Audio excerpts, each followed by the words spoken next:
পৃথিবীর নিচে কি রয়েছে কখনো কি কল্পনা করে দেখেছেন যদি আমরা মাটির নিচে কন্টিনিউ খনন করে যাই, সমুদ্রের থেকেও নিচে মাউন্ট এভারেস্টের উচ্চতার থেকেও নিচে খনন করে যাই, তাহলে আমরা কোথায় পৌঁছাবো? যদি বিজ্ঞানীরা পৃথিবী থেকে 5.5 কোটি কিলোমিটার দূরে মঙ্গল গ্রহ পর্যন্ত পৌঁছাতে পারে, তাহলে কেন আমরা পৃথিবীর ভিতর 12,740 কিলোমিটার লম্বা গর্ত খুঁড়তে গিয়ে বারবার ব্যর্থ হয়ে যাই? আজকের ভিডিওতে আমরা জানবো ভূপৃষ্ঠের নিচে কি এমন রহস্য লুকিয়ে রয়েছে যা বড় বড় ড্রিল রিগকেও দুর্বল করে দেয়। সর্বপ্রথম শুরু করা যাক পৃথিবীর সব থেকে উপরের লেয়ার থেকে, যেখানে আমরা বাস করি, আর এখানেই বাস করে পৃথিবীর 80% প্রাণী। এর থেকে 1 থেকে 2 ফিট নিচে নামলে পোকামাকড় আর ইঁদুরের গর্ত পাওয়া যাবে। 6 ফিট নিচে পর্যন্ত গর্ত খুঁড়ে সাধারণত কবর দেওয়া হয়। এর থেকেও 13 ফিট নিচে নামলে মিশরের 3000 বছর পুরাতন রাজা তুতানখামুন আর তার ধন সম্পদ পাওয়া যাবে। প্রাচীন যুগে মিশরের রাজাদের 10 ফিটের নিচে কবর দেওয়া হতো। 20 ফিট নিচে পর্যন্ত মেটাল ডিটেক্টর মাটির নিচে থাকা মেটালকে খুঁজে বের করে নিতে পারবে। 23 ফিট নিচে নামলে আপনি কিউজি টানেল দেখতে পাবেন। ভিয়েতনাম যুদ্ধের সময় সৈনিকরা নিজেদের গোপন রাখতে, কমিউনিকেট করতে আর আমেরিকান সেনাদের উপর সারপ্রাইজ অ্যাটাক করতে এই টানেলটাকে নির্মাণ করেছিল। 40 ফিট নিচে পর্যন্ত নাইল ক্রোকোডাইলরা গর্ত খুঁড়তে পারে। এই গর্তটা কোনো প্রাণীদের দ্বারা খনন করা সব থেকে গভীরতম গর্ত। 65 ফিট নিচে নামলে আপনারা দেখতে পাবেন প্যারিস কাটাকম কবরস্থান, যেখানে 60 লাখেরও বেশি মানুষের কঙ্কাল রয়েছে। অষ্টাদশ শতাব্দীর দিকে প্যারিসের কবরস্থানগুলোর লাশে ভরে গিয়েছিল। সেই সময় এখানে এক ভয়ানক মহামারী ছড়িয়ে পড়েছিল। তাই ফরাসি সরকার ঠিক করে মাটির 65 ফিট নিচে এই লাশগুলোকে দাফন করা হবে। 180 ফিট নিচে নামলে আন্ডারগ্রাউন্ড আরবান ফার্ম দেখতে পাবেন। এই ধরনের ফার্ম চীনে পাওয়া যায়। এখানে মাটির নিচে আর্টিফিশিয়াল লাইট ব্যবহার করে ফসল চাষ করা হয়। মাটির নিচে 328 ফিট গভীরে নিউক্লিয়ার ওয়েস্টকে দাফন করা হয়, যাতে মানব জাতির কোনো ক্ষতি না করতে পারে। আরও একটি নিচে নামলে 346 ফিট গভীরে রয়েছে পৃথিবীর সব থেকে গভীরতম মেট্রো স্টেশন। এই মেট্রো স্টেশনটি ইউক্রেনের শহর কিবে রয়েছে, আর এটা এতটাই নিচে রয়েছে যে এখানে আসার জন্য অনেকগুলি এলিভেটরের সাহায্য নিতে হয়। 400 ফিট গভীরে নামলে সব থেকে নিচে থাকা গাছের শিকড়কে দেখতে পাবেন। এই গাছটিকে আফ্রিকাতে দেখা যায়, যার নাম ওয়াইল্ড ফিগ ট্রি।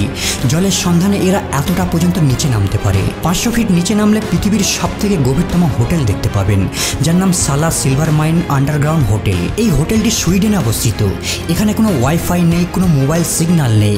কেবল মোমবাতির আলোয় আপনি শান্তিপূর্ণভাবে কিছু সময় ব্যয় করতে পারবেন। এখানের গেস্টরা কেবল রেডিওর সাহায্যে কমিউনিকেট করতে পারে। এর থেকেও আরও নিচে মানে 720 ফিট গভীরে রয়েছে পৃথিবীর সব থেকে গভীরতম নদীর তলদেশ। এই নদীটাকে আফ্রিকাতে পাওয়া যায়, যা কঙ্গো রিভার নামে পরিচিত। কিন্তু মানুষ এর থেকেও আরও নিচে নেমেছে। 950 ফিট গভীরে রয়েছে পৃথিবীর সব থেকে গভীরতম ট্রেন টানেল। এই টানেলটি সাইকেন টানেল নামে পরিচিত, যা জাপানের দুটো দ্বীপকে সংযুক্ত করে। এই টানেলটাকে এমনকি সমুদ্রের নিচে তৈরি করা হয়। 1000 ফিট নিচে যদি কোনো ব্যক্তি লুকিয়ে বসে থাকে, তাহলেও নিউক্লিয়ার মিসাইলের হাত থেকে বাঁচতে পারবে না। B-82 নিউক্লিয়ার ওয়ারহেড, এটা এমন এক মিসাইল যদি কোনো জায়গায় পড়ে, তাহলে 1000 ফিট নিচে তৈরি করা স্ট্রাকচারকেও ধ্বংস করে দিতে পারবে। এর থেকেও আরো নিচে নামলে পাওয়া যাবে ডেড সি বা মৃত সাগর, যা সি লেভেল থেকে 432 মিটার বা 1419 ফিট নিচে রয়েছে। এটা এতটাই নিচে এমনকি এম্পায়ার স্টেট বিল্ডিং ফিট হয়ে যাবে। এর থেকেও 2300 ফিট নিচে নামলে চিলির সানজোস মাইনে পৌঁছে যাবেন। আর এখানে 33 জন মাইনার 69 দিন পর্যন্ত খাবার জলের সাপ্লাই ছাড়া আটকে ছিল, কারণ মাইনিং এর এন্ট্রি পয়েন্ট ধস নেমে ব্লক হয়ে গিয়েছিল। মাটি থেকে 3180 ফিট নিচে মানুষের দ্বারা খোঁড়া এমন এক গর্ত রয়েছে, যেখানে দাঁড়িয়ে খোলা আকাশ দেখা যায়। এই জায়গাটি বিংগাম কোপার মাইন নামে পরিচিত। আর এটা এতটাই গভীর পয়েন্ট যে পৃথিবীর সব থেকে উঁচু বিল্ডিং বুর্জ খলিফা এর ভেতর ফিট হয়ে যাবে। 7257 ফিট নিচে রয়েছে পৃথিবীর সব থেকে গভীরতম গুহা, যেটা ভেরিভো কিনা নামে পরিচিত। এটা জর্জিয়াতে রয়েছে। কিন্তু অবাক করার বিষয় হলো মানুষ এর থেকেও আরো নিচে নেমেছে। 10,500 ফিট নিচে রয়েছে কোলার গোল্ড মাইন বা KGF। এটা কর্ণাটকে রয়েছে। এই মাইন থেকে একটা সময় সোনা উত্তোলন করা হতো। KGF এর মতো সুপারহিট ফিল্মকে এই মাইনটির দ্বারা ইন্সপায়ার্ড হয়ে বানানো হয়। 12,000 ফিট গভীরে নামলে আপনারা দেখতে পাবেন পৃথিবীর সব থেকে গভীরে বাস করা পোকা, যাকে ডেভিল ওয়ার্ম নামে ডাকা হয়। আশ্চর্যজনকভাবে এই পোকাটা এত গভীরও বেঁচে থাকতে পারে। 13,123 ফিট বা 4 কিলোমিটার নিচে রয়েছে পৃথিবীর সব থেকে গভীরতম মাইন। এই মাইনটার নাম এমপিওনেং গোল্ড মাইন। এই মাইনটা দক্ষিণ আফ্রিকায় রয়েছে। আর এই মাইন থেকেই পৃথিবীর সব থেকে বিশুদ্ধ সোনাকে উত্তোলন করা হয়। এর ভিতরে তাপমাত্রা প্রায় 66 ডিগ্রি সেলসিয়াসের উপরেও চলে যায়, যেখানে থেকে কাজ করা শ্রমিকদের জন্য একটা বড় চ্যালেঞ্জ। কিন্তু তারপরে সামান্য কিছু টাকার জন্য মানুষ ঝুঁকি নিতে পিছুপা হয় না। এটা এতটাই গভীরে রয়েছে যে যদি কেউ উপর থেকে নিচে পড়ে যায়, তাহলে বটমে পৌঁছাতে 30 সেকেন্ড সময় লাগবে। মানে নিচে পড়তে পড়তে একটা মিসড কল হয়ে যাবে।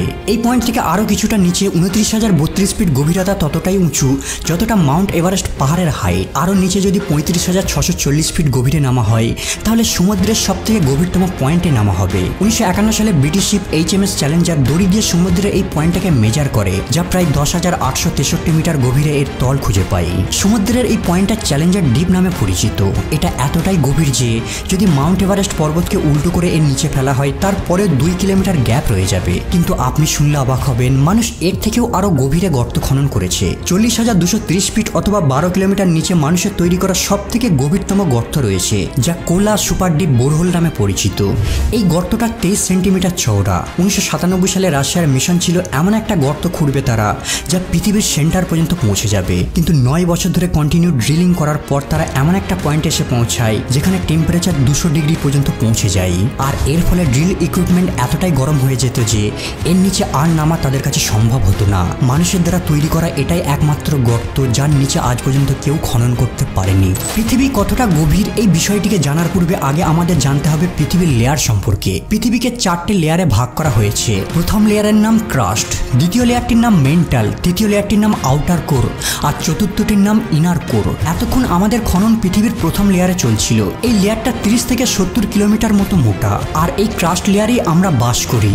70 কিলোমিটারের থেকে নিচে নামলে আমরা মেন্টাল লেয়ারে পৌঁছাবো, যা 2900 কিলোমিটার মোটা। তবে এই লেয়ারটা ক্রাস্টের মতো না, এটাকে 2 ভাগে ভাগ করা যায়, আপার মেন্টাল আর ইনার মেন্টাল। আপার মেন্টাল 660 কিলোমিটার নিচে পর্যন্ত রয়েছে আর এটা লিকুইড ফর্মে থাকে আর এখান থেকে আগ্নেয়গিরির সৃষ্টি হয়। অন্যদিকে ইনার মেন্টাল ভূমিপৃষ্ঠ থেকে 2900 কিলোমিটার গভীরে রয়েছে। তবে এটা চাপের কারণে হালকা শক্ত থাকে, অনেকটা টুথপেস্টের মতো নরম, আর এটা ধীরে ধীরে ফ্লো হতে থাকে। মেন্টালের তাপমাত্রা 1000 থেকে 3000 ডিগ্রি সেলসিয়াস পর্যন্ত হয়ে থাকে। এরপর যখন আমরা 2900 কিলোমিটারের নিচে নামবো তখন আমরা আউটার কোর দেখতে পাবো। এটা প্রায় 2200 কিলোমিটার পর্যন্ত মোটা হয়ে থাকে। এর মধ্যে গলিত লোহা আর নিকেল থাকে আর এখানে তাপমাত্রা সর্বদা 4000 থেকে 5500 ডিগ্রি সেলসিয়াস পর্যন্ত হয়ে থাকে। এখানে এতটাই গরম থাকে যে কোনো মজবুত উপাদান এখানে টিকে থাকতে পারে না। আর এই লেয়ারটি পৃথিবীর চৌম্বকীয় শক্তিকে তৈরি করতে সাহায্য করে, যা আমাদের সূর্যের ভয়ানক রশ্মি থেকে রক্ষা করে থাকে। 5000 কিলোমিটার গভীরে নামার পর আমরা পৃথিবীর ইনার কোর দেখতে পাবো, যা নিকেল আর আয়রন দ্বারা গঠিত, যার তাপমাত্রা 5000 থেকে 6000 ডিগ্রি সেলসিয়াস পর্যন্ত হয়ে থাকে। এই তাপমাত্রাটা ঠিক সূর্যের তাপমাত্রার সমান হয়ে থাকে। তবে প্রচন্ড প্রেসারের কারণে এই লেয়ারটা কঠিন অবস্থায় থাকে। বিজ্ঞানীদের মতে ইনার কোর আর আউটার কোর থেকেই ধাতু গলে মেন্টাল লেয়ারের মাধ্যমে পৃথিবীর ক্রাস্টে পৌঁছায়, যেখান থেকে আমরা এগুলিকে বের করে আনি, যেমন লোহা, তামা, নিকেল, ম্যাগনেসিয়াম, অ্যালুমিনিয়াম, সোনা, রূপার মতো উপাদান। এগুলোর ক্রাস্ট লেয়ারে আসার জন্য আগ্নেয়গিরি আর টেকটনিক মুভমেন্টের বিশেষ ভূমিকা রয়েছে। যদি পৃথিবীর সমস্ত লেয়ারকে একসাথে জোড়া হয় তাহলে সব মিলিয়ে পৃথিবীর গভীরতা হবে প্রায় 6371 কিলোমিটার। কারণ এরপর যখন আমরা সেন্টার ভেদ করে আরো নিচের দিকে নামবো তাহলে সেম লেয়ারকেই দেখতে পাবো। কারণ আমরা জানি আমাদের পৃথিবী গোলাকার। মানে যদি আপনি ভাবেন পৃথিবীর এপারে গর্ত খুঁড়ে ওপারে যাবেন, তাহলে এই গর্তটা যদি ইন্ডিয়া থেকে করা হয় সোজা চিলির কাছে প্যাসিফিক ওশান দিয়ে বেরিয়ে আসবে আর এর টোটাল দূরত্ব হবে 12,742 কিলোমিটার। কিন্তু আমরা কেবল মডার্ন টেকনোলজির সাহায্যে ক্রাস্ট লেয়ারের এই 12 কিলোমিটার পর্যন্তই গর্ত খনন করতে পেরেছি। মানে যদি দুবাই পৃথিবীর সারফেস হয় তাহলে পৃথিবীর সেন্টার হবে 6371 কিলোমিটার দূরে নর্থ কোরিয়ায়। কিন্তু আমরা মানুষেরা কেবল এখনো পর্যন্ত এই এতটা পর্যন্তই গর্ত খনন করতে পেরেছি, ঠিক যতটা আপনারা স্ক্রিনে দেখতে পাচ্ছেন।